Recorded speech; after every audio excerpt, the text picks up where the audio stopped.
Ministro Valdía, buen día. Hondureño que está atento a este importante programa que usted conduce en Canal 11. Mire, primero son dos temas. Yo tengo una buena experiencia con ASJ, en el sentido de que cuando iniciamos la responsabilidad de conducir el Instituto de la Propiedad, el Instituto de la Propiedad estaba entre las instituciones del Estado con mayor percepción de corrupción. Yo mismo fui víctima personal de abusos de redes que operaban a lo interno del Instituto de la Propiedad. Y recuerdo que con ASJ en el Congreso coordinamos algunas acciones y luego ya cuando el presidente Hernández nos dio esa responsabilidad en su gobierno, yo, a pesar de que en el convenio marco general que se hizo entre el gobierno, Transparencia Internacional, ASJ, no estaba incluido inicialmente el Instituto de la Propiedad, firmamos un convenio. Y yo le dije al equipo que pusimos, nuestro equipo de confianza, que esa firma de ese convenio no era un acto protocolario para salir en los medios, que era real, que el compromiso era de verdad. Y efectivamente, el Instituto de la Propiedad pasó de indicadores de los más bajos del gobierno en cuanto a ciertos criterios que se habían establecido, a ser la institución que más avanzó en temas de transparencia. Y aunque faltan muchas cosas que hacer, uno siempre está insatisfecho porque quiere más. Yo comparto con Carlos Hernández y otros amigos de ASJ la preocupación por la transparencia. Ese es un tema que hemos compartido y que hemos venido bregando también a lo interno del gobierno para que se implementen mecanismos de transparencia y rendición de cuentas. Ahora, en este tema que se ha debatido hoy en cuanto al informe y que va a seguir hablándose seguramente, yo tengo aquí, anoté 6 indicadores, que fue también lo que entendí en la conversación que tuvimos cuando se hizo esta presentación al gabinete de gobierno y al presidente. Una es los precios, otra es tiempos de entrega, otra es calidad del producto, otra es procedimiento y el otro es planificación. En cuanto a precios de adquisición, el informe dice que está dentro de los parámetros. Por lo tanto, no hubo enriquecimiento de nadie. En el otro elemento, que son tiempos de entrega, está dentro de los parámetros. En cuanto a la calidad de los productos, está dentro de los parámetros. Donde señala el informe que no hubo, que no, o tienen señalamientos de parte de esa es en procedimiento y planificación. Entonces, yo me voy a centrar en explicar un poco procedimiento y planificación. Porque si en precios estamos bien, si en tiempos de entrega estamos bien, si en calidad del producto estamos bien, si en cuanto a las empresas que participaron no son de maletín, estamos bien, a pesar de que, como lo dijo Carlos, algunas no habían hecho operaciones de ese volumen durante 8 años, pero no son empresas de maletín, son empresas que han estado operando. Mire, es importante entender el contexto en el cual se toman las decisiones. Si estuviéramos en Estados Unidos y usted toma estos parámetros y llama a un ministro y le dice, vamos a ver, precios están bien, tiempos de entrega están bien, calidad está bien, las empresas son de verdad, pero en cuanto al procedimiento y planificación has fallado, yo no creo que a ese ministro lo aplace, porque, porque el COVID-19, esta pandemia, es una guerra. ¿O qué país tenía planificado atender la pandemia del COVID-19? ¿Cuál era el país? ¿Dónde está ese país en el mundo que estaba estratégicamente planificado cómo lo iba a manejar? Si hemos visto a los sistemas de salud de los países que nosotros llamamos de primer mundo con sus sistemas de salud colapsados. Afortunadamente, el sistema de salud hondureño, por temas que entiendo que vamos a tocar más adelante, no ha colapsado. Tenemos permanentemente menos de 300 personas hospitalizadas. Tenemos hospitales con una baja ocupación en sus camas. Entonces, ¿qué procedimiento se sigue en un estado de guerra? ¿Qué procedimiento se sigue en un estado de guerra cuando dicen acuérdense que la OMS nos decía, según los parámetros de comportamiento de la pandemia en Asia, en Europa, en Honduras esperamos al menos unos 4,000 a 5,000 muertos. ¿Qué pasa? Y lo vamos a hablar más adelante. Cuando usted, Raúl, si usted estuviera sentado en la silla del presidente, con su gabinete le dicen, mire, creo que los números de OPS-OMS son muy conservadores. En Honduras no va a haber 5,000 muertos. En Honduras va a haber de 20 a 40,000 muertos. Seguramente, si ustedes buscan el récord de grabaciones de esos días, estamos hablando de hace 2 meses, ¿verdad? Estamos hablando de hace 2 años, hace 2 meses, cuando doctores, especialistas salían y daban estos datos, ¿qué haría usted? Cuando tiene a los países que andan todos compitiendo por acaparar insumos médicos, ventiladores, porque decía en ese momento que esa era la clave era ventiladores. Cuando en este momento es difícil conseguir test para hacer las pruebas y detectar qué persona está o no contagiada. Cuando se empiezan a acaparar en los puertos, o sea, los países en realidad empiezan una guerra por acaparar insumos médicos. ¿Qué decisión tomaría usted? Fíjese que estas pruebas PCR no vienen con los kits extractores. ¿Las compra o no las compra? Pero no tenemos las instalaciones para instalar los ventiladores. ¿Los compraba en ese momento o no los compraba? Entonces son decisiones que se toman en tiempos de guerra. Porque a nosotros lo que nos preocupaba con el presidente Hernández y el equipo justamente era que los hondureños al llegar a los hospitales tuvieran un ventilador, tuvieran un medicamento, tuvieran una atención. Nos dijeron que las proyecciones de los expertos eran apocalípticas. Y así ha sido en otros países. Veamos las estadísticas. Estamos llegando a casi 5 millones de personas infectadas en el mundo.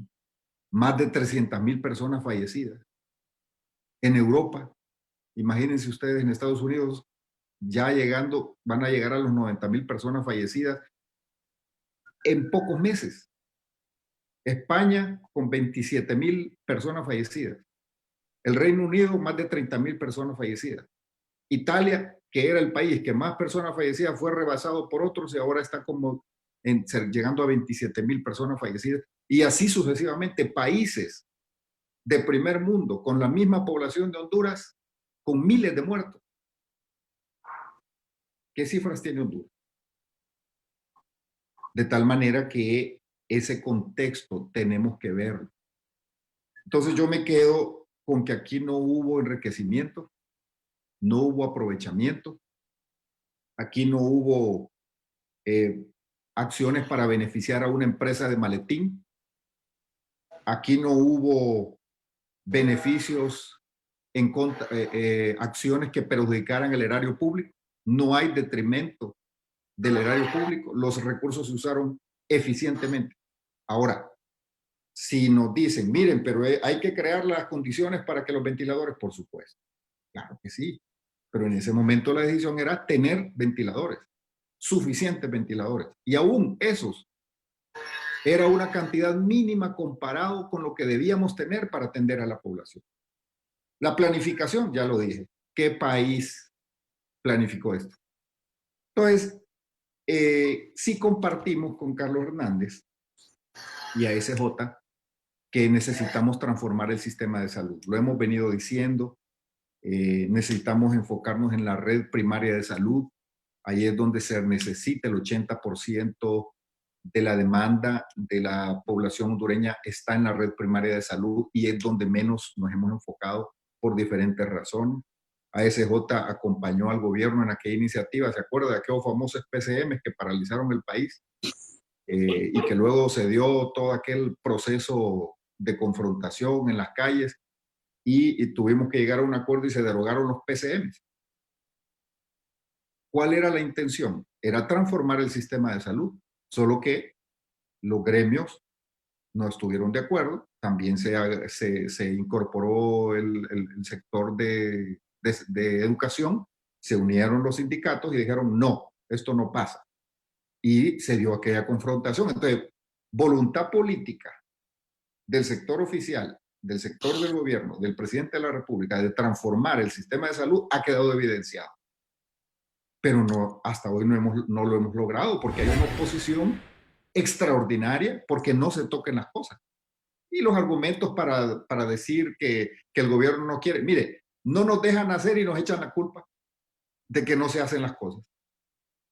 Entonces, ese tema lo vemos así, no perdemos la esperanza que mediante el consenso, después de ese proceso, se instaló una mesa de diálogo donde participaron todos los sectores, los sindicatos, y produjeron una ley. En eso se vino la pandemia y ya la ley quedó ahí, pero inmediatamente la vamos a retomar porque ha sido el trabajo de días y días de tanto, en esto nos ha apoyado OPS, OMS, los sindicatos, todos los sindicatos incorporados al sistema de salud participaron y han producido un proyecto de ley muy bueno, muy interesante, que lo vamos a retomar.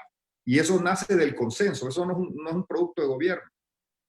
Eso nace del consenso, lo vamos a llevar. Obviamente habrá uno que otro que va a decir que no participó, pero no fue porque no se le ha invitado. A todos se les invita. Entonces, coincidimos en eso. Raúl, son más las coincidencias que tenemos. En lo único que diferimos con el informe, y lo hago público porque lo dijimos en privado y Carlos Hernández también lo ha mencionado, es en cuanto al procedimiento y planificación, bajo los argumentos que he mencionado anteriormente. ¿En qué etapa está el Poder Ejecutivo, el presidente Hernández y su equipo en esta batalla del COVID-19 cuando hoy ya es 19 de mayo? Y Raúl, nosotros queremos aprovechar para reconocerle al pueblo hondureño su esfuerzo. ¿Por qué no hemos llegado al pico en este mes de mayo? A ese famoso pico que es la cantidad enorme de infectados. Por lo menos de manera visible y no se refleja en los hospitales y no se refleja en la cantidad de muertos o personas fallecidas. Porque el pueblo hondureño se fue a sus casas y sigue en sus casas.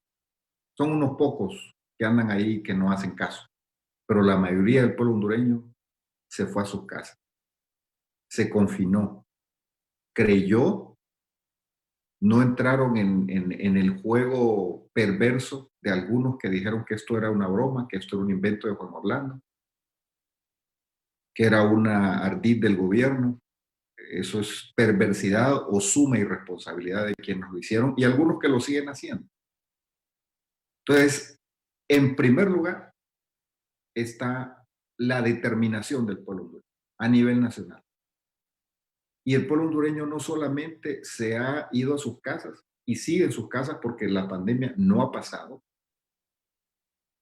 sino que está pagando un alto precio económico. Está pagando un altísimo precio económico. Y yo quiero hacer mérito de esta reflexión al rector de la Universidad Nacional Autónoma de Honduras, el doctor Herrera, porque en esa mesa multisectorial que instalamos, él hizo esta reflexión y le dio el mérito al pueblo hondureño y yo lo acompaño. Pero también las decisiones correctas que ha tomado el presidente de la República cuando empezó a tomar estas decisiones a tiempo. Eso ha evitado el esfuerzo del pueblo hondureño. Las decisiones políticas que tomó el presidente Hernández, difíciles, porque ya ve usted las presiones a las que uno se ve sometido cuando está en esas posiciones, y un presidente cuando está ahí con una infinidad de información. ¿Cuál es la información correcta? ¿Cómo dilucidar entre lo prudente y lo imprudente? Sin embargo, el presidente fue tomando las decisiones acompañado por la mayoría del pueblo hondureño, que se aisló, y hoy estamos cosechando frutos en cuanto a salvar vidas. ¿Cuál es el precio que hemos pagado? El precio en la economía. Porque si teníamos proyecciones de crecer este año a 3%, ahora resulta que los indicadores más positivos dicen que vamos a tener un crecimiento negativo, es decir, por lo menos un -3. Eso significa pérdida de empleos. Eso significa que hay empresas que les va a costar recuperarse, otras que no se van a recuperar. Ese es el precio que el pueblo hondureño está pagando por salvar vidas en este COVID. Y yo les decía en ese foro, y si le dijéramos a Italia cuál es la realidad hondureña y si ellos la cambiarían por la realidad hondureña, ¿qué harían los italianos? Tristemente hemos tenido fallecidos, pero también hemos ido aprendiendo a manejar esta pandemia. Nuestros médicos, nuestros doctores, nuestros especialistas han venido dándole vuelta a los paradigmas oficiales a nivel mundial. Eso es algo muy difícil. Volvamos a recordar el contexto porque se nos olvida así. O sea, en meses perdemos la memoria. ¿Se acuerdan que nos decían que había gente asintomática y que los asintomáticos no transmitían? Que solamente se transmitía por saliva y que mientras no hubiera síntomas no había problema. Ahora resulta que es totalmente al revés. Ahora resulta que el asintomático sí transmite. Ahora resulta que los que detectan los países, no solo Honduras, los que detectan los países solo es la punta del iceberg, que en realidad por 10,000 pruebas que haga diarias, 5,000 pruebas que haga diarias, no le sirven para detectar la verdadera magnitud de personas contagiadas. Y eso han sido médicos hondureños que han construido atención, que han construido protocolos, que han investigado, y no lo han hecho desde un escritorio, lo han hecho desde el frente de batalla, atendiendo pacientes, viendo cómo es el comportamiento allí en vivo, sacando conclusiones, hablando con sus colegas, y afortunadamente estamos teniendo menor cantidad de personas fallecidas, pero es un esfuerzo de todos, Raúl y pueblo hondureño. Esto no es un mérito solamente de un grupo. Hasta hoy estamos cosechando resultados positivos primero por el sacrificio del pueblo hondureño, las decisiones políticas que se tomaron de restringir la circulación, de apoyar todos estos mecanismos a pesar de la escasez. ¿Por qué no hay mascarilla? ¿Por qué no hay esto? ¿Por qué no hay lo otro? Porque el mundo entero andaba, los países peleándose. Las mascarillas se iban de Honduras a China en cantidades industriales.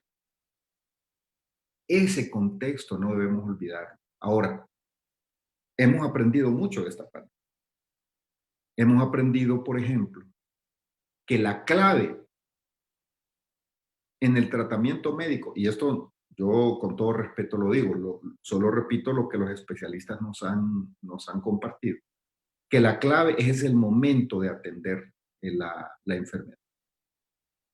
Si se atiende tardíamente, las probabilidades de que una persona se salve son mínimas. Si se atiende a tiempo, las probabilidades son muy altas.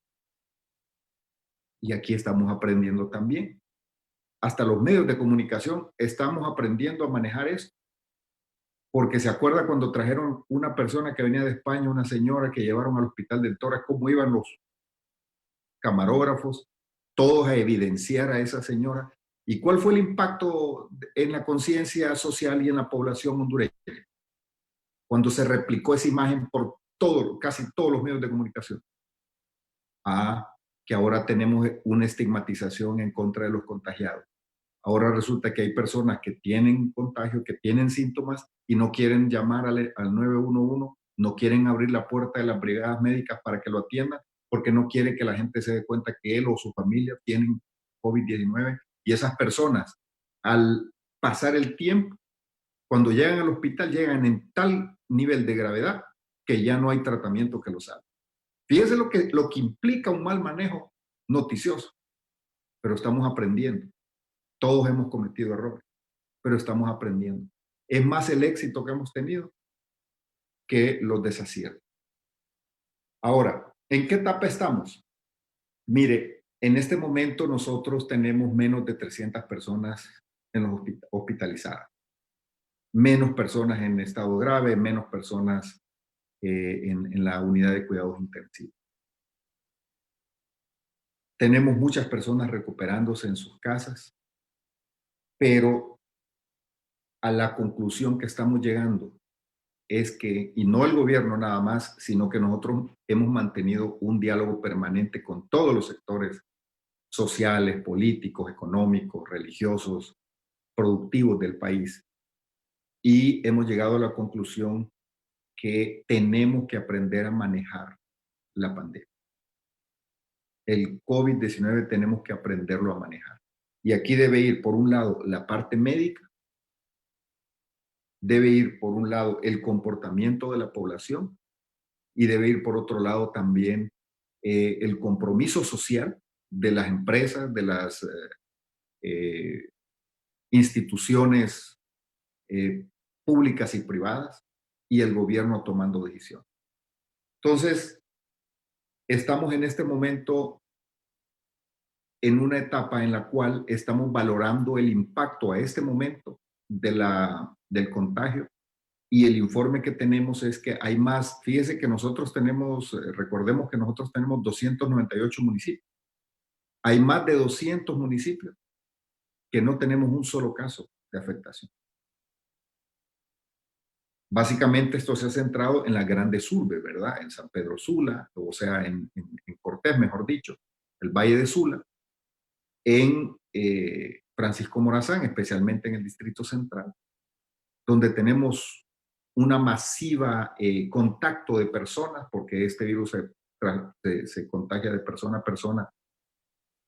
Pero en los lugares más distanciados, como hay un distanciamiento social de hecho, ha sido más difícil la propagación y porque algunas comunidades han tomado sus propias medidas. Pero es el momento en que hemos aprendido que si guardamos las distancias, que si aplicamos protocolos de bioseguridad, que si cada quien es responsable de su propia conducta, podemos manejar el COVID y seguir con nuestra vida adelante. Porque si hay algo seguro, Raúl, por el hondureño, que no podemos estar encerrados toda la vida. No sabemos cuándo se va a ir esta enfermedad. No sabemos si vino para quedarse o va a pasar y va a desaparecer como otras enfermedades que han aparecido, otros virus que han aparecido en el pasado. Por el momento, vino para quedarse. No hay vacuna. Lo que hay es lo que se ha ido trabajando. Son tratamientos médicos eficientes contra la enfermedad, pero ahí va a estar. Entonces, ¿qué significa? Que tenemos que seguir adelante con nuestra vida. Pero no una vida igual, no una normalidad como hace 5 meses, que podíamos ir donde queríamos sin ningún cuidado, a la hora que quisiéramos. No, ahora es una normalidad regulada, responsable, con una limitación bastante acotada en cuanto al movimiento, a dónde me voy a ir a reunir, cómo me voy a ir a reunir, el uso de las mascarillas, que ya está en el Congreso Nacional la iniciativa para que se vuelva obligatorio el uso de mascarillas con sanciones para quienes no la usen o no la usen apropiadamente. Eh, Lavarse las manos permanentemente, constantemente. Guardar la distancia cuando voy al supermercado, cuando voy al banco, cuando voy a un establecimiento. Estamos aprendiendo mucho y tenemos que salir adelante porque las actividades económicas son vitales. Ya tenemos que ir planificando ese nuevo sistema nacido de las entrañas del consenso democrático y no una imposición del gobierno. En eso yo quiero ser bastante enfático, Raúl, que esta instancia intersectorial que anunciamos el día domingo y que se aprobó en Consejo de Ministros, justamente tiene a representación de prácticamente todo el corte social, religioso, académico, productivo, tanto del sector social de la economía, cámaras de comercio, el FONAC, que aglutina prácticamente a todas las organizaciones de la sociedad hondureña, y además de las diferentes regiones del país, los municipios, los SINAGE regionales, toda esta estructura está platicando, está conversando y están planificando de manera responsable un esquema para que sigamos adelante. Y es la oportunidad de construir una nueva Honduras, con Pero, un nuevo sistema de salud, con un nuevo sistema educativo, con nuevos mecanismos de relación. Tenemos que crear, esta pandemia nos está obligando a crear una cosa nueva, ministro, novedosa. ministro, pero hágame una cronología no tan larga de lo que recuerda usted de lo bueno y lo malo que han pasado desde que comenzó esta pandemia hasta este momento. ¿Qué es lo que más recuerda usted de todo esto? ¿Qué ha pasado ahí que han tenido que manejar ustedes al frente del gobierno? ¿Qué es lo que más recuerda? Bueno, sí, mire, una de las presiones y de las preocupaciones, porque también yo debo reconocer que son preocupaciones legítimas, uno no puede condenar, sino que reconocer que cuando hablábamos del cierre del país, que cuando hablábamos del cierre de las actividades sociales y económicas del país, el impacto económico que se visualizó era tremendo, devastador. De hecho, nosotros estamos perdiendo en la actividad comercial, económica, 5 millones de dólares diarios. Tenemos más de 100,000 personas suspendidas en sus contratos de trabajo. Personas que probablemente ganaban 15,000, 20,000 empiras y hoy están recibiendo 6,000 empiras. La industria paralizada, sectores económicos paralizados, el retroceso económico que vamos a tener y con eso, obviamente, cuando usted no tiene el crecimiento económico adecuado, el impacto en la pobreza, en la cantidad de pobres, son decisiones difíciles. Y por un lado, nos decía, porque la información parcial surge, empiezan a compararlo uno con otros países, pero solo la gente que compara a Honduras con otros países solo compara la parte que le conviene. Mire que en tal lugar no le han hecho caso al COVID y siguen normal. Bueno, hoy están cosechando miles y miles y miles de muertos. Mire que en tal parte hicieron esto. Mire que entonces una presión en la toma de decisiones.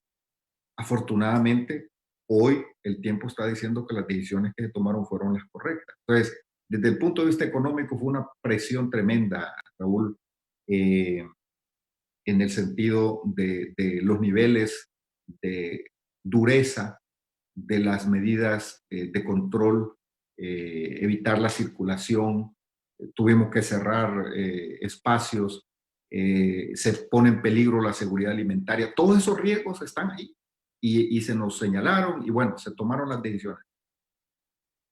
Pero también de los mismos sectores económicos hubo voces prudentes que llamaron y dijeron, miren, la economía la podemos recuperar. nos vamos a poner de acuerdo entre los hondureños, lo que perdamos lo vamos a recuperar, pero los muertos no los vamos a recuperar. Pero la salud del pueblo hondureño vale mucho, así que los acompañamos, tomen las decisiones que tengan que tomar y aunque sabemos que vamos a tener un sacrificio económico, acompañamos porque lo más importante es la salud, es la vida. Entonces, hemos tenido ese tipo de actitudes y después, desafortunadamente, hay una oposición radical.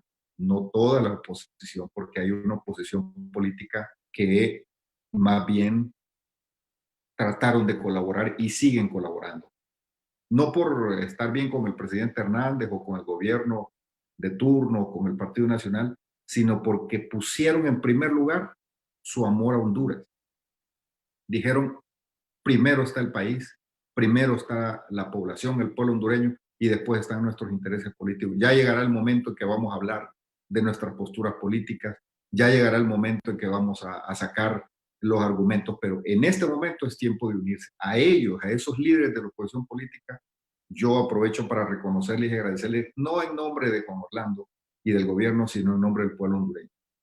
Pero hubo otros radicales que han hecho escándalos. Ha habido algunos líderes empresariales que lo que han hecho es un daño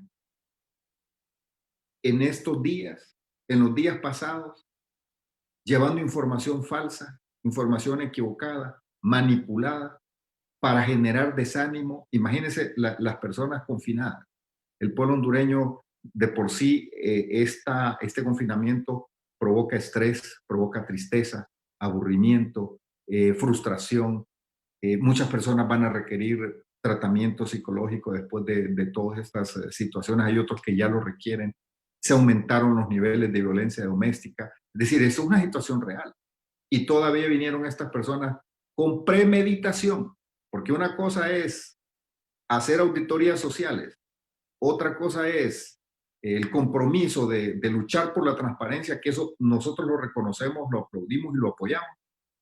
Y otra cosa es asumir posiciones políticas para enrarecer y hacer levantamientos. Algunos anduvieron incluso llamando a protestas y salir a las calles a hacer manifestaciones masivas en contra del gobierno.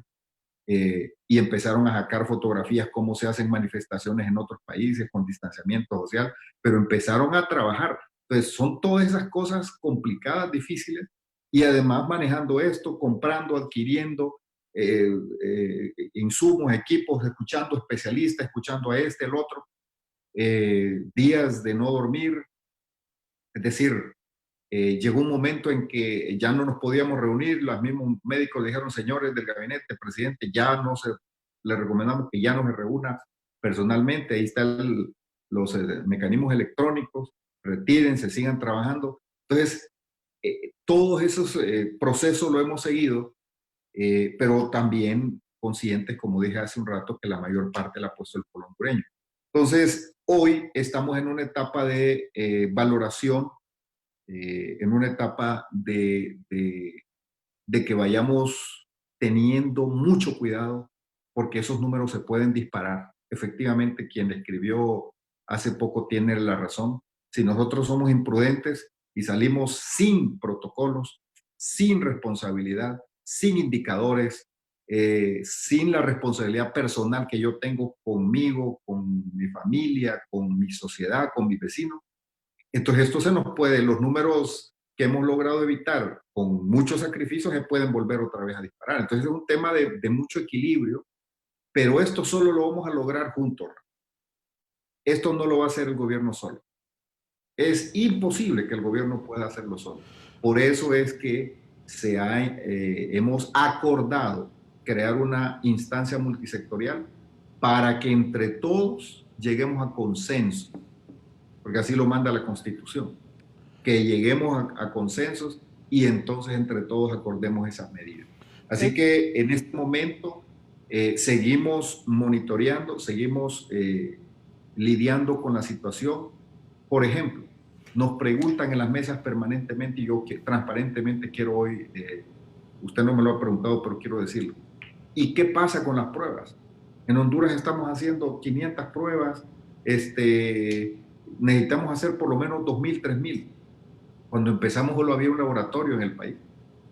Yo no sabía que había un laboratorio de virología. Y estoy seguro que millones de hondureños no sabíamos porque no estábamos acostumbrados a estas cosas. Hoy ya tenemos más de un laboratorio, ya hay 2 laboratorios en San Pedro Sula, se están instalando laboratorios en otras regiones del país, se han incorporado los laboratorios del sector privado, hay una coordinación, se están autorizando más laboratorios del sector privado, pero tenemos un problema. ¿Por qué nos están aplicando en más pruebas si hay capacidad ahora para hacerlo? Porque resulta que es difícil conseguir esas pruebas en el mercado internacional porque nosotros no las producimos, los tests. Y también hay una diferencia entre las pruebas que aplica Honduras y la metodología de otros países. En otros países aplican las pruebas rápidas y las PCR. Las PCR es las que tienen más de un 90% No, de certeza. ministro, voy a aprovechar aquí. Me dice Jesús Irías, si hubieran comprado esas pruebas con los reactivos, estuvieran identificados los casos y la economía hubiera abierto rápidamente. También me dice por aquí, acá dice que Honduras gastó el 2% de su PIB y Guatemala el 3%, pero Guatemala no afectó su economía. Quiero aprovechar, dice, es buenísimo el ministro Ebrard defendiendo lo indefendible, pero la verdad es que el precio lo pagaremos los hondureños y las consecuencias económicas de las decisiones de este gobierno, me dice Jesús Irías, serán terribles. ¿Qué dice ante eso? Pues imagínense, aquí tenemos a Jesús echándole la culpa al gobierno del COVID-19. ¿Cuántas personas, cuáles son los, vea el otro lado de la moneda? Vea el lado de las personas fallecidas. Nosotros tenemos por cada 100.000 habitantes menos de una cama. Esa es la realidad del sistema de salud en Honduras. O sea, que nosotros con poquito se rebasaba la capacidad. Lo hemos manejado bien. Entre todos, no es un mérito solo del gobierno, sino que el pueblo hondureño lo hemos manejado bien y no hemos tenido el colapso hasta hoy. Y si seguimos prudentemente, nuestro sistema, por muy endeble que sea, no va a colapsar. Y cada vez vamos a ir teniendo menos personas fallecidas porque se están encontrando los tratamientos adecuados para atender a las personas, especialmente en la etapa temprana, es decir, al cuarto, quinto día de que la persona está ya con este contagio, si se le atiende con un tratamiento catracho que se está ya conociendo en otros países, con este tratamiento kit de maíz, que compone por lo menos 4 o 5 medicamentos, Ministro, más todo el procedimiento que se ha desarrollado. Ministro, permítame. Cada vez se van desarrollando. Y esta es una solución. No, ministro, pero permítame. Sí. Ahí. Ayer el exministro de Salud, Carlos Aguilar, decía que ese cóctel catracho y ese maíz, ese doctor que está en Texas, allá en Texas no aparece en los noticieros ni en la televisión, y que eso, dijo aquí el doctor, que no es recomendable porque no está aprobado por nadie, que eso es al ver si pegamos o no pegamos, que eso no es una cura que está certificada, que eso es a ver si nos va bien o si no nos fue bien. O sea que eso es un albur, pues, es algo que no se sabe. Yo le hago, mire, yo primero no me voy a poner a discutir con un médico porque yo no soy médico, y en esto uno tiene que ser humilde, ¿verdad? Y respetar las disciplinas. Pero yo le preguntaría entonces a cualquier médico, ¿y cuál es el protocolo y cuál es el tratamiento para el COVID-19? ¿Verdad que no hay? Es un consenso universal que no lo hay. Entonces, es un momento de abrir la mente. Si a usted le muestran que hay un procedimiento que está dando resultados y le muestran los casos específicos y llevan estadísticas y llevan datos y se está probando en campo, porque aquí estamos aprendiendo sobre la marcha, Raúl y pueblo hondureño. Si hay un médico que ya sabe, que ya encontró la solución, bueno, es momento que levante la mano porque el mundo entero lo está esperando. Pero lo que sí es real es que hay un procedimiento, hay un tratamiento que se está aplicando, que está salvando vidas, que tiene datos, que tiene estadísticas, toda una metodología que se nos ha presentado. Ahora, nosotros como gobierno estamos abiertos a otras propuestas, por supuesto que sí, claro Eh, que sí, ¿verdad? Pero este es un tema donde hay mucho debate en todo. Hay un debate, vea usted, hay un debate en el tema económico. Por ejemplo, Irías dice, el gobierno es el culpable del tema económico. Él no está viendo el beneficio en salvar vidas. Él no está viendo la parte más importante, que es la de salvar vidas. Él le da más ponderación al tema económico. Y yo no lo condeno por eso, es su punto de vista. Y sé que hay muchas personas que piensan igual, ¿verdad? Que ese es su pensamiento. Pero también hay un debate médico. ¿Cuál es el protocolo? ¿Cuál es el procedimiento? Yo no puedo entrar en ese debate porque no soy médico, ¿verdad? Pero lo que sí expreso son las informaciones, las propuestas, y uno tiene que escuchar, oír, atender. Y si a uno le traen pruebas, por supuesto que esa propuesta uno la toma en serio, pero es el momento de abrir la mente. Si el ser humano debe tener siempre la mente abierta, pero hoy hay que abrirla más, muchísima más. No hay protocolos, no hay medicamentos, no hay nada específicamente oficializado y certificado para el tema de atacar la pandemia, el contagio y la enfermedad del COVID-19. me dice, Entonces, es momento de descubrir. para pasar luego a una pregunta del presidente y usted, pero antes me dice Carlos César García. Buenos días, yo vivo en San Pedro Sula, saludo al ministro Valdías. Tenemos más muertos que Costa Rica, Guatemala y El Salvador, menos pruebas que todos. Yo creo que hubiéramos detectado los casos temprano, las repercusiones económicas serían menores y menos pérdidas de empleo. Aquí en San Pedro estamos preocupados. Bueno, mire, al final siempre va a ser más fácil echarle la culpa al gobierno, ¿verdad?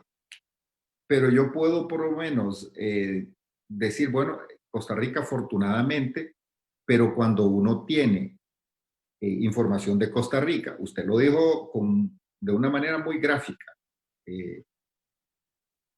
cuando uno tiene información de Costa Rica, resulta que en Costa Rica la gente ha hecho caso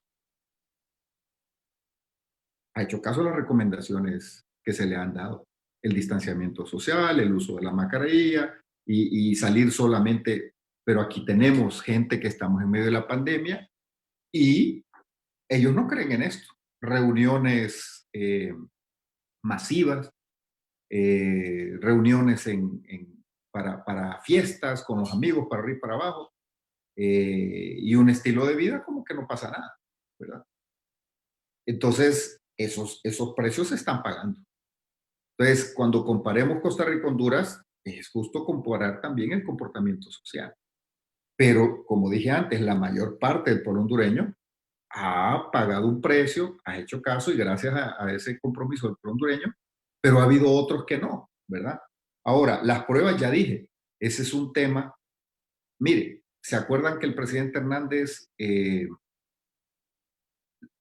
apoyó con la logística para que se distribuyeran pruebas en todo Centroamérica? Mandó a El Salvador, a Guatemala, Costa Rica, Dominicana, desde Honduras en una donación del Banco Centroamericano de pruebas.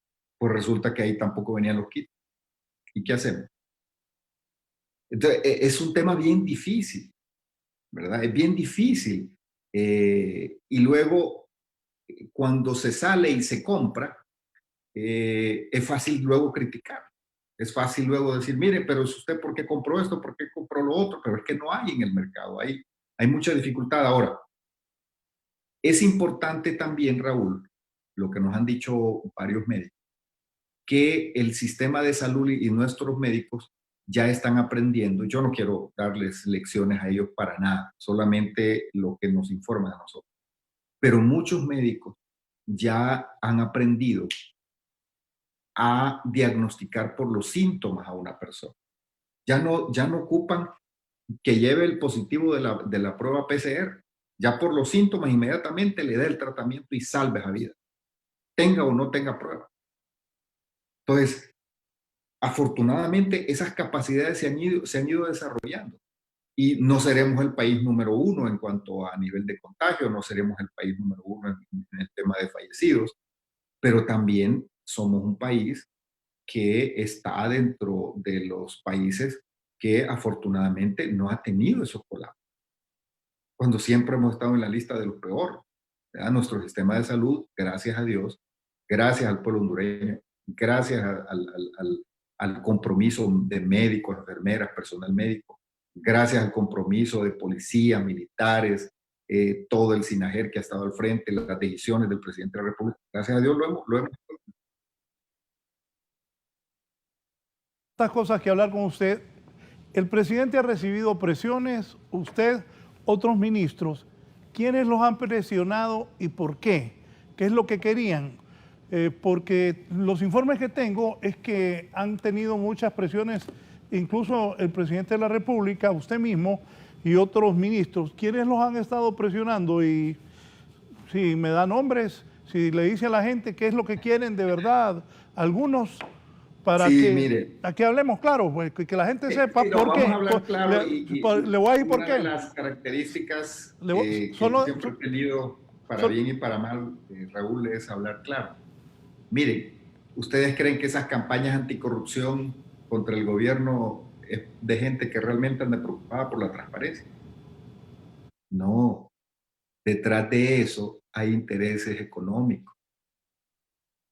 Detrás de eso hay intereses económicos que hacen una campaña contra el gobierno, acusando y magnificando casos de corrupción. Mire, acaba de pasar, don Carlos Hernández, hayan dado el caso de InvestH, que corrupción, y señalaron a Marco Grande corrupto y por aquí y por allá. Viene a ASJ y hace una auditoría. Precios están bien. Empresas no son de maletín. La calidad de los productos está bien. Los tiempos de entrega han estado bien. Solo encontramos en cuanto a procedimiento y planificación errores. Entonces aquí nadie robó un peso. Aquí no se enriqueció nadie. No se provocó daño al erario público. Y entonces, ¿y esas campañas? ¿A qué intereses responden? Claro que esa es una presión y nosotros sí sabemos de dónde viene. Nosotros sí sabemos quiénes están atrás moviendo todas esas campañas, a la que algunos medios se unen también para presionar al gobierno, generando un disgusto social en contra del gobierno. Entonces, ahora, tampoco estoy diciendo que no se debe investigar, tiene que investigarse. Ese es el mandato y el compromiso del presidente, tiene que investigarse. Tiene que verificarse que las cosas se hicieron bien. No solo cuando hay sospechas, tiene que haber una auditoría transversal a todo el manejo de los recursos. Entonces, claro que son presiones mediáticas, otras llamadas, desde que uno ya levanta el teléfono, Raúl, usted sabe, usted estuvo en mi posición. Gracias a Dios no le tocó una experiencia, vivir una emergencia así como esa. Pero desde que yo ya levanto el teléfono, yo ya sé que esa llamada, aunque sea respetuosa, es una llamada de presión, porque le transfieren a uno la responsabilidad. Que la crisis económica, la pérdida de empleo, que esto y lo otro es culpa del gobierno. Entonces, ese es un tema, claro, son algunos. Yo he visto que cada día más los empresarios, lo que pasa es que los buenos son silenciosos, Raúl, usted sabe eso. El pueblo hondureño, los buenos no hablan, ellos trabajan y trabajan. Y hay otros que son los pocos, que son los que salen disparados hablando otro tipo de cosas y generando estas situaciones. Entonces, claro que hemos tenido, ha sido más por el tema económico, por supuesto, como que si al gobierno le interesara quebrar la economía del país. Si el gobierno más bien ahí vivimos permanentemente viendo cómo incentivamos para que haya crecimiento económico, porque el crecimiento económico genera empleo, ingresos a la gente, mayor bienestar y mayor felicidad. Si a un gobierno le va bien económicamente, la sociedad está más feliz. Entonces, no es comprensible cómo se pueda alguien entender que el gobierno está interesado en quebrar la economía. Bueno, pero es que aquí tuvimos un dilema. salvar vidas, cuidar la salud del pueblo hondureño. No sabíamos prácticamente nada del COVID, solamente lo que nos informaban de lo que venía. O sea, veíamos ver un tsunami que ahí está todavía, no es que ha pasado, pero ya después de casi 60 días de confinamiento, ya estamos pensando, no, tenemos que aprender a manejarlo, hoy tenemos más información, hoy tenemos más capacidades, el pueblo hondureño ha ido entendiendo más, entonces ya es hora de que nos vayamos poniendo de acuerdo con todos los sectores para entrar a la fase de reapertura inteligente de las actividades económicas, religiosas, recreativas, deportivas, educativas, con protocolos de bioseguridad y con responsabilidad de cada persona para usar la mascarilla, lavarse las manos, guardar el distanciamiento social, salir el día que le toca, todo con responsabilidad. Ya estamos, vea que estamos ya en una etapa en la que respetamos la enfermedad, reconocemos que está ahí, que es letal si no se maneja bien, que podemos llegar a colapsar en el sistema de salud si no somos responsables, que podemos llegar a tener los escenarios de otros países, pero que si lo manejamos todos juntos bien, vamos a salir adelante. Ya no vamos a estar quédate en casa, sino que ya vamos a estar sal con responsabilidad. Salgamos juntos de esta situación. No nos queda más. Tenemos que salir adelante porque la vida tiene que seguir. Tenemos que seguir con nuestras actividades. Algunas no las vamos a poder hacer de inmediato, va a ser después, pero sí ya es tiempo que todos los hondureños nos vayamos poniendo de acuerdo para salir adelante, Raúl. Y vuelvo a insistir, es un tema de consenso, no es un tema de imposición del gobierno, porque esto implica compromiso genuino de todos los sectores. Esto no se va a lograr por una ley o porque haya un policía con un garrote en la calle o un militar o un policía municipal que ande con un garrote, no. Esto se va a lograr solo si los hondureños somos responsables, si yo pienso en mi familia, en mis amigos, en mis vecinos y en la sociedad. Si me porto bien, aporto. Si cuando salgo con responsabilidad, aporto.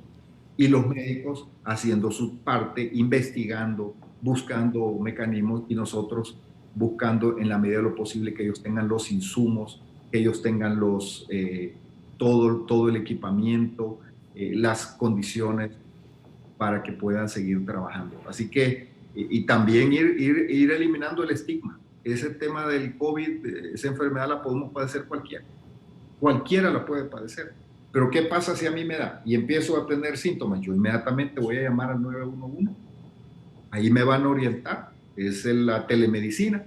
Ahí me van a, en la primera parte, y luego ya me van guiando a un proceso de tal manera que yo no vaya a llegar ni siquiera al hospital, porque el tratamiento puede llegarme a mi casa y yo en mi casa puedo tratarme si me atiendo a tiempo. Ministro, eso tenemos que ir aprendiendo, porque si hacemos caso a esas ideas de estigmatización y de menosprecio a una persona, ¿qué pasa si mañana está en su casa? Nadie está exento de eso. Entonces tenemos que aprender los hondureños a manejarlo, tenemos que aprender los hondureños a comportarnos, tenemos que aprender al final la solidaridad y el amor al prójimo es lo que va a vencer al COVID. Ministro, dos cosas por cuestión de tiempo. ¿Por qué no han venido los hospitales que hace un mes o un poco más? El presidente me mandó las fotos, las presentamos, sí han hecho lo de las mascarillas que el presidente mandó a hacer y están entregando a todo el país. Pero los hospitales que se compraron, ¿por qué no han venido? Los 7 hospitales que el presidente ahí lo presentó y que ¿por qué no han venido hospitales si ya va más de un mes? ¿Por qué no están en hospitales en Honduras? Sí, mire, bueno, traer esa cantidad de hospitales, desde que se tomó la decisión se sabía que no iban a venir en un mes, Raúl. Pero cometieron un error, al no decir que en cuánto tiempo, porque la gente creía que si el presidente sale y lo dice, y lo dijo aquí, que venían 7 hospitales, la gente que creía que los 7 hospitales ya estaba, al día siguiente iban a estar. Pero ahí les faltó decir, van a venir en tal fecha. Bueno, digamos que faltó esa información, pero primero esos se elaboraron en otro continente lejano. ¿verdad? Porque no había aquí en el continente americano, no había en Estados Unidos, no había en los lugares cercanos. Segundo, traer eso de allá requiere una enorme cantidad de capacidad logística. Luego, cuando estábamos en el proceso de compra, desde aquí de Honduras empezaron a boicotear las compras. Fíjense qué curioso, son las cosas. ¿Quién, Desde ministro? aquí salió un cónsul ¿Quién, de un país quién, diciendo que ministro? a él no le habían informado y que no era con el gobierno. Si es que no le estamos comprando al gobierno de Turquía. Se le compró a una empresa privada que tiene su sede en Turquía, pero no se le compró al gobierno. No es un trato gobierno-gobierno. Pero mire desde dónde salen manejando, torpedeando las acciones en plena emergencia. De ahí, ¿qué se hizo? Que para que todo el equipamiento médico de esos hospitales se coordinó para que no llegara a ese país porque se tenía información que lo iban a incautar porque lo ocupaban en ese país. Entonces, o sea, se han hecho 10.000 peripecias y la información que nosotros tenemos es que para finales del próximo mes ya empezarán a llegar las primeras partes porque vienen en diferentes vuelos, ¿verdad? Y luego ya se están preparando los planteles, ya se está preparando toda la infraestructura donde se van a instalar, porque mientras esté el COVID-19 presente y no haya una vacuna, tenemos que estar permanentemente listos, ¿verdad?, para atenderlo. Entonces, ese tema de los hospitales va corriendo. Esperemos que no haya boicots y que lleguen a finales de junio ya y empecemos a ver cómo llegan. Sí, ministro, yo sé que usted ha tenido, que hay 12 mesas de trabajo de la reactivación económica que instaló el gobierno, pero usted, yo ayer presenté lo que usted dijo en la cadena de radio y televisión del domingo, habló de una apertura inteligente de la economía hondureña. Se extendió hasta el próximo domingo el que la gente esté en su casa. ¿Qué hay de cierto que a partir del siguiente lunes, al terminar esto que ustedes determinaron, que hay que estar hasta el domingo cada quien en su casa, ya se soltaría todo, o a partir del 1 de junio que todo el mundo va a tener que ir a trabajar de nuevo, que se va a abrir la economía, que se van a tomar medidas de bioseguridad, pero que ya el estar en casa no va a pasar y que el hondureño va a tener que enfrentar el COVID-19? Aunque alguien aquí lo decía, que a finales de junio y principios de julio la pandemia estará más fuerte en Honduras. Esto no es fácil para nadie, pero aquí voy a repetir. Hay que tener mucho cuidado con el relax total en ocasión de la prevención del contagio. Las proyecciones que menciona usted, que les dije, fue una doctora, no se han cumplido en gran medida porque no se ha llegado al pico de la pandemia. El pico en el número de infectados será a finales de junio y julio. Debemos seguir preparándonos para esos días, pero ya muchos empresarios creen que ustedes, al finalizar el próximo lunes, ya van a decir la gente vaya a trabajar, quizás los niños no a clases, pero sí que se va a reactivar la economía, o que el 1 de junio ya se para esto de estar en casa. Ministro, usted que está al frente ahí con el presidente, ¿qué es la realidad? Mire, la ¿Qué es lo que realidad es la viene? siguiente. Lo voy a decir en sentido coloquial para que se entienda. Esto no es como salir a recreo, como cuando sonaba el timbre, cuando estábamos en la escuela, que sonaba el timbre, todo el mundo salía corriendo porque ya había sonado el timbre de recreo, dejábamos tirados los cuadernos y todo, salíamos, hasta nos atropellábamos ahí en la puerta del salón. No va a ser así. Va a ser ordenado, va a haber un proceso de medición, de monitoreo. Vamos a ir monitoreando cómo avanza, cómo están los hospitales, cómo va el nivel de contagio. En algunos momentos vamos a avanzar, en otros vamos a tener que retroceder. Es un manejo inteligente de la situación.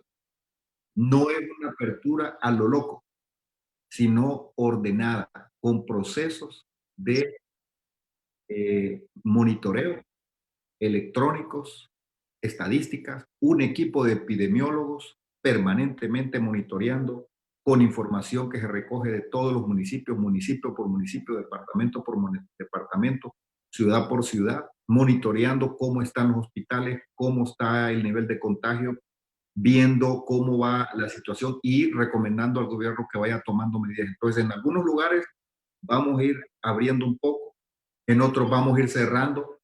Ese es el juego que vamos a tener con esta pandemia. Entonces, no es una apertura a lo loco, sino que es una apertura responsable. Y no solamente la actividad económica, sino que también iglesias. La gente va a poder ir a la iglesia, pero va a poder ir de manera ordenada. Hay algunos que no van a ir a poder ir a la iglesia, por ejemplo, las personas que tienen una predisposición, personas mayores que tienen algún problema y que salen y se contagian. Ministro, eso de Van a las tener iglesias, sus problemas. eso de las iglesias, se van a mantener que solo 50 personas. Por ejemplo, el cura o el pastor van a estar dando el oficio religioso, pero solo 50 personas. No, pero O se van es a que llenar las iglesias. no, no se van a llenar. Por eso decimos, espere, debe ser. otra cosa, a usted que le gusta el fútbol y a mí también. Toño Rivera, el vicepresidente del Congreso, está diciendo que vuelva a jugar la Liga Nacional. O sea, las iglesias van a permitir que la Liga Nacional juegue, porque no sé a quién se le ocurrió decir que es que el presidente de la Liga Nacional va a tomar la decisión de que vuelvan a jugar o no los equipos. No. Sí, no, solo quiero aclarar eso. En Sí. Alemania fue Angela Merkel, la primer ministra, que dijo, vaya, pueden jugar. Como aquí tiene que ser las autoridades del gobierno, no el presidente de la Liga Nacional. Pero Toño Rivera, que es vicepresidente del Congreso, está diciendo que los equipos vuelvan a jugar. Y lo de las iglesias también es importante porque la gente, va más de 50 personas a los servicios evangélicos y a las iglesias católicas. ¿Cómo va a hacer eso, ministro? Y lo de la liga Sí. también. Sí, para eso se están trabajando, Raúl, pueblo hondureño, protocolos de bioseguridad por actividad social o económica. ¿Qué significa eso? Significa que no necesariamente puede ser que en un salón puedan caber 50 personas, pero tiene que estar abierto, tiene que ser ventilado, tiene que ir con mascarilla, tienen que estar desinfectando todo un protocolo de ingreso, de egreso a las instalaciones. Ya todos esos temas se están monitoreando. Tiene que tenerse el récord de las personas que entran para monitorearlas también. Tiene que tomarse la temperatura de las personas que entran. Es decir, es todo un protocolo de bioseguridad. Y en el tema, bueno, ya hay una liga en el mundo que abrió y enfatizar, quien autoriza que una actividad económica abra o no, o se cierre o se retraiga, es el gobierno. No depende de una persona o de una organización civil en particular. Entonces, con el tema de las actividades deportivas se está hablando, porque eventualmente, pero vamos a ir aprendiendo, vamos a ir viendo cuáles son los compromisos, las capacidades de los que participan en el deporte, las actividades recreativas. Eso es un tema fundamental, Raúl, porque una persona, entre más sana esté, mejores posibilidades tiene de sobrevivir a una situación O de esta sea, naturaleza. Todos esos temas. ministro, lo interrumpo. Entiendo que las iglesias y que va a volver la Liga Nacional. Eso me está diciendo así, entre líneas, con medidas de bioseguridad. Y permítame, que a mí me gusta ayudarle a la gente. Y otro me dijo, acaba de decir el ministro que el 1 de junio ya se abre la economía. Mire cómo es la gente. Y aquí me preguntan algo que es importante para que usted le responda a la gente, porque hay mucha gente preocupada. Es sobre el tema que dicen que usted tuvo una reunión. Aquí está. Pregúntele al ministro Eval el tema de los locatarios de los centros comerciales que no pueden pagar si no han generado ingresos y en los centros comerciales están cobrando. Es que el ministro Eval se reunió con los dueños de centros comerciales, pero no con los locatarios. Por favor, Raúl, ayúdenos preguntando. No quieren ceder en la negociación el cero renta mientras está cerrado y tampoco quieren dejar que la gente se vaya sin pagar los meses cerrados y todavía 2 meses más de preaviso. Soy locataria de 2 centros comerciales, soy micro y pequeña empresaria y tengo un almacén pequeño. Bueno, primero interpreto que la gente va a ir a las iglesias tomando sus medidas de bioseguridad, que la Liga Nacional va a volver a jugar tomando medidas de bioseguridad, porque es cierto. Pero, ojo, en Alemania la Merkel dijo, pueden jugar. Y aquí el ministro de la Presidencia, que es el hombre más cercano al presidente de la República, nos está hablando claro también que van a ir abriendo, pero si la pandemia avanza, van a volver a cerrar. Estoy entendiendo bien, y si le contesta a la gente de locatarios de centros, arrendadores de centros comerciales, ministro, por favor. Sí, sí, con gusto. Mire, quiero enfatizar, tiene que cumplirse ciertos criterios. Nivel de casos, riesgos de contagio, va a haber un monitoreo, aplicación de protocolos de bioseguridad. Es decir, es un plan integral que se está trabajando y se está estructurando. Luego, las fases en que se va a ir haciendo qué actividades, eso es el producto del consenso. No, el gobierno no va a decir este día, tal hora, sino que es el producto del consenso entre los diferentes sectores en la mesa multisectorial. Ahí hay preocupaciones, hay posiciones diversas, pero estamos logrando los consensos. Eso es algo muy importante, porque salir adelante implica responsabilidad. La responsabilidad del establecimiento de trabajo, la responsabilidad de la iglesia. Por ejemplo, si en una iglesia no cumplen, se va a cerrar, ¿verdad? Si un establecimiento de trabajo no cumple los protocolos, se va a cerrar. Entonces, toda esa responsabilidad, por un lado de aplicar los protocolos de bioseguridad. Por otro lado, la responsabilidad individual, la de la persona, la mía, de que cuando salgo debo usar el cubreboca o mascarilla, debo guardar el distanciamiento social, debo lavar mis manos cada vez, no debo saludar de beso ni de abrazo.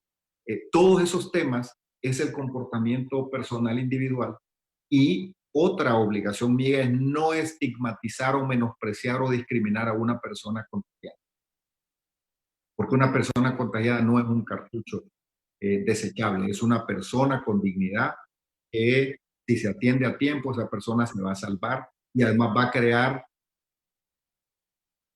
crear defensas, va a ser una persona que por un tiempo, según se va cada vez comprobando, va creando defensas. Y así tenemos que ir saliendo adelante. Ahora, yo no le puedo decir hoy, y se lo digo categóricamente, cuándo se va a abrir esto, cuándo se va a abrir lo otro, porque eso no es una decisión que hemos acordado, que eso va a ser por consenso, y que además con estrictas medidas de medición, criterios de apertura, aplicación de protocolos de bioseguridad, monitoreo constante, compromiso de los establecimientos de aplicar los protocolos de bioseguridad, y también compromiso de la ciudadanía. Ahí vamos a estar en esto. El BID nos hizo una presentación que le llama el Stop and Go, es decir, para, sigue, monitorea, revisa. Así le están haciendo los países, y así tenemos que hacerle nosotros.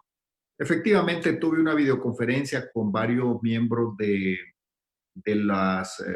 los centros comerciales, donde ellos expusieron su situación. Yo me reúno permanentemente, no solo con ellos, con diferentes grupos, escucho y traslado esa información al gabinete, al presidente, y trato de ayudar a resolver los retos, los desafíos que tienen esos sectores. Ellos expusieron su punto de vista. Muchos de ellos dijeron, mire, invitaron al diputado David Chávez, que está con la iniciativa también de apoyar a los locatarios. Dijeron, miren, a nosotros no ocupamos que nos obliguen, porque nosotros mismos les estamos dando un periodo de mora a nuestros clientes. Más bien los estamos rogando que no se vayan, que no cierren, porque son nuestros clientes. Puede ser que se den esos otros casos. Nosotros siempre enfatizamos que es momento de solidaridad, que en vez de que lo anden correteando el gobierno o metiendo leyes para impulsar responsabilidad social frente a su cliente, que es mejor que lo hagan. Por ejemplo, tuve reunión con la Federación de Escuelas e Institutos Privados, FENIEP. También estamos pendientes de seguir hablando, porque hay mucha queja de algunos padres de familia, y ellos dicen, mire, si nosotros más bien estamos siendo solidarios, estamos viendo cómo le ayudamos. Hay algunos colegios que ya cerraron y ya no van a poder abrir porque ya no tienen ingresos. Ahí nos preocupa, porque hay maestros que se van a quedar sin trabajo en eso. Es una situación compleja. Hay verdades de todos lados. Lo importante es buscar el entendimiento. Nosotros esperamos que entre los dueños de los centros comerciales con los locatarios lleguen a acuerdos. los locatarios deben sentirse bien, tener también esa responsabilidad, los dueños de los centros comerciales también, porque de todas maneras, si les queda vacío un local, ¿quién se lo va a llegar a ocupar? Porque la economía desafortunadamente tiene un golpe que nos va a llevar un poco de tiempo recuperarlo. Recuerden que el presidente Hernández en una de las primeras cadenas le dijo al pueblo hondureño, preparémonos para tiempos difíciles, porque ya Ministro, veíamos que venían estos tiempos difíciles. ministro, Afortunadamente, hemos venido gerenciando bien esta situación con todas las dificultades, porque si a alguien se le debe echar la culpa en este país y todo el mundo cree que a quien alguien culpable es al gobierno, y nosotros pues aquí estamos, esa es nuestra responsabilidad. ministro, ministro, ministro, ya casi estamos sobre tiempo. Bueno, ya estamos sobre tiempo. 3 preguntas finales y espero tenerlo la próxima semana. Primero, buenos días, pregúntenle al ministro Valdías, ¿y el sector transporte cuándo saldremos a trabajar? O si nos van a dar el bono compensatorio o los van a ayudar con la ayuda solidaria. Somos sector mototaxi, pero también dicen los taxistas y los dueños de buses, y nosotros, ¿cómo vamos a quedar? ¿Cómo se va a transportar la gente? Otra pregunta, a la pequeña empresa le ampliaron el pago del impuesto sobre la renta para junio. ¿Cómo pagarán estas empresas si han estado cerradas? Y ahí, márquenme, ministro, la tercera son 4. ¿Va a volver las actividades recreativas? O sea, ¿puede volver la Liga Nacional para que haya fútbol en Honduras? Y la última sería, el 1 de junio se abre ya nuevamente la economía hondureña, ¿sí o no? Primero, no hemos puesto fecha, no hay fecha. Eso va a resultar del consenso. Nosotros esperaríamos que en esta semana, en los próximos días, tengamos ya los primeros consensos y juntos, con los demás sectores y el gobierno, le vamos a anunciar al pueblo hondureño. Pero ahorita, ni 1 de junio, ni último de mayo, ahorita no hay una fecha. Lo que sí hay son pilotajes que se van haciendo, pilotajes para ir aplicando protocolos de bioseguridad, y se seguirán haciendo los pilotajes, y hay una comisión que está verificando cómo se apliquen, cómo se comportan los establecimientos, por ejemplo, los restaurantes que se abrieron, se está monitoreando cómo se comportan. Mire, yo no he venido a decir que la Liga Nacional se va a abrir. Yo lo que digo es que las actividades recreativas, deportivas, tenemos que ir trabajando ya, y eventualmente, cuando estemos listos, van a echarse a andar, cuando estemos listos. En Alemania se echó a andar sin público, los jugadores con distanciamiento social, pero también ellos fueron muy responsables y dijeron, hay un margen de riesgo. Se le consultó a los jugadores si querían jugar, porque hay que ver también si un jugador se va a arriesgar, ¿verdad? Asumir ese riesgo. En todo hay un riesgo. Entonces, ese es un tema bastante profundo, pero en Honduras en este momento, quiero decirlo, abrir Liga Nacional no está dentro de las prioridades. Dentro de las prioridades están las actividades económicas, están las actividades religiosas, están las actividades recreativas, porque eso tiene que ver con la salud. Hay que distinguir la parte recreativa con la parte deportiva federada y demás. La parte recreativa es cuando la gente sale a caminar, a hacer algún ejercicio al aire libre, y también las actividades educativas. De ahí las demás actividades las vamos a ir viendo con responsabilidad. Entonces tiene que haber un orden de prioridades, y eventualmente la Liga Nacional abriría, pero sin público, ¿verdad? Y después ya, en la medida que se va avanzando, ya veremos, porque al final la humanidad no se puede parar, el mundo entero no se puede parar, y nosotros como hondureños no nos podemos parar, tenemos que salir adelante. Mire, con la moratoria del pago de impuestos estamos monitoreando.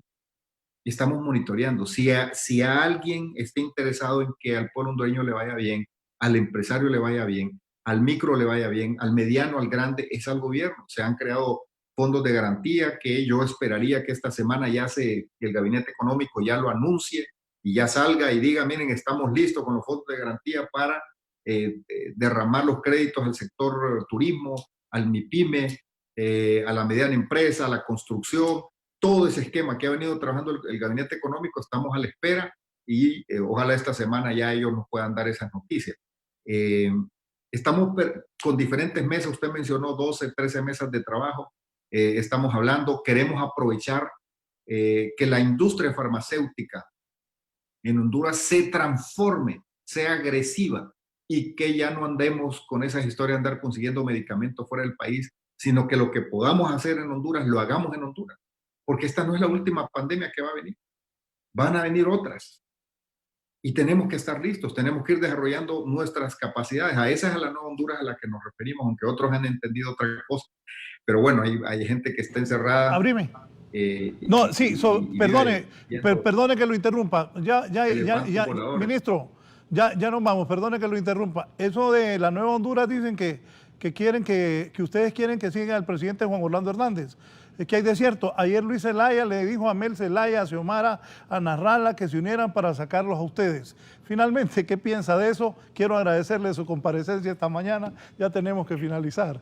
Gracias, sí, ministro. Mire, las personas que usted mencionó que son de la oposición política van a tener la oportunidad, pero no de sacar al presidente, sino de participar en un proceso electoral competitivo, transparente, limpio, y ellos van a tener la oportunidad de decirle al hondureño que los ponga ahí donde está el presidente Hernández. Pero no, que no se preocupen, no se preocupen, vamos a llegar a ese proceso electoral y ahí van a competir y el pueblo hondureño es el que va a decidir quién de ellos o qué partido político va a ganar. Yo obviamente deseo que mi partido gane, pero es una decisión que al final el pueblo hondureño va a tener. Pero no se preocupen, yo les digo a la oposición política que no se preocupen. En otra entrevista dije que no tengan miedo porque el presidente Hernández no va a competir, no se va a lanzar, no habrá una tercera reelección. Enfóquense en fortalecer el proceso electoral, que el pueblo hondureño confía que lo van a hacer bien. El Partido Nacional tiene sus candidatos, sacará uno, el Partido Liberal su candidato, Libre su candidato, y los otros partidos nuevos y los independientes otros candidatos. Y vamos a ir a un proceso electoral. Ojalá que cuando vayamos a esos procesos electorales ya hayamos desarrollado los protocolos de bioseguridad para que nadie se vaya a contagiar cuando vaya a votar en las elecciones internas, si es que va a haber internas, yo espero que sí, y en las generales, que esa es improrrogable porque definitivamente la democracia no se puede parar. La garantía de la existencia de Honduras como país y como sociedad se llama la democracia y los procesos democráticos son los que la oxigenan permanentemente. Ministro, gracias. Gracias por haber participado esta mañana, un gusto saludarlo. Un gusto, Raúl. Espero que cada semana lo hagamos para que el pueblo esté informado porque el presidente, el ministro de la presidencia están a la cabeza del gobierno. Y bueno, me quedé varias preguntas, por ejemplo, políticas, más adelante lo vamos a abordar. Gracias, ministro.